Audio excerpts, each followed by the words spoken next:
on to Amy Griffin, who went quiet, dormant, if you will, in the wake of the New York Times is what I considered a pretty blistering, damning expose of her book, The Tell. I'm going to give credit to the nerve. We did it first. We were the first to have the guts to ask the question that not only would no media outlet otherwise ask, but every other media outlet and celebrity pals such as Oprah and Gwyneth and Reese parroted Amy Griffin's so-called memoir as the absolute truth. Amy Griffin accuses a real guy in this memoir from her town of Amarillo, Texas, of repeatedly, savagely, violently raping her as a child. And there is zero evidence to support this. Go back and watch that Nerve episode and then go read the New York Times expose. And I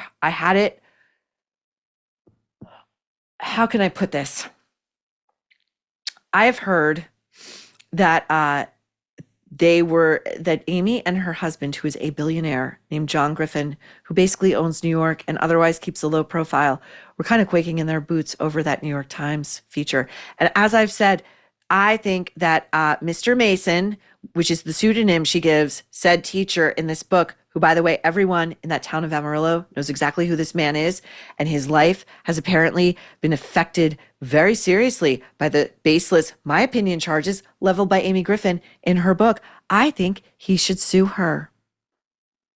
I think the girl, the classmate whose story Amy seems to have grifted, lifted, and my opinion stolen, should sue Amy. They have a lot of money.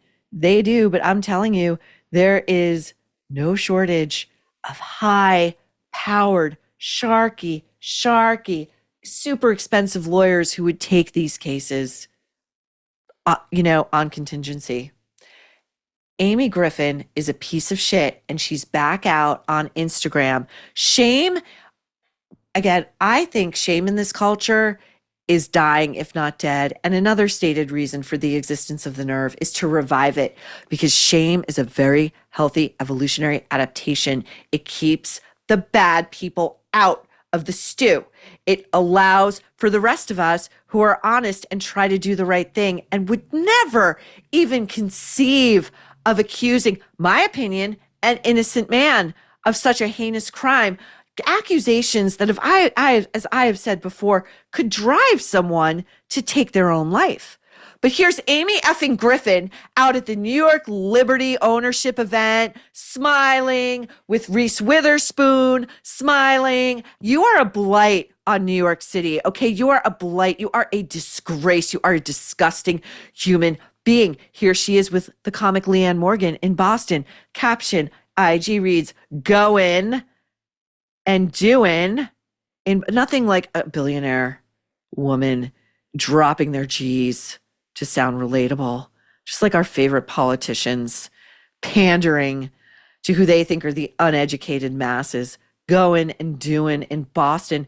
No one quite like at Leanne Morgan Comedy, and no show quite like hashtag just getting started. Amy, if there's justice in the world, your karma is just getting fucking started. Has your dentist recommended that you wear a night guard because you grind your teeth when you're asleep? That is such a common problem. If so, let me tell you about Remy. Their custom night guards are your fix. You get the same professional quality as a dentist-made guard, but at 80% less cost, and it's much more convenient. No making appointments, no waiting rooms, no hours in a dentist chair. And you can also use your HSA FSA at checkout. Here's how it works. Remy sends an impression kit to your door. You follow the simple instructions, you send it back. They craft your custom fit night guard. And if you order your night guard between now and December 24th, Remy is gifting their customers with a free 2-in-1 foam that cleans your night guard and whitens your teeth just in time for the holidays. Go to shopremy.com/nerve and use code NERVE to receive 55% off your new night guard plus a free foam gift. That's shopremy.com/nerve REMI.com/nerve for 55% off a night guard plus free gift using code NERVE. And thank you, Remy, for sponsoring this episode.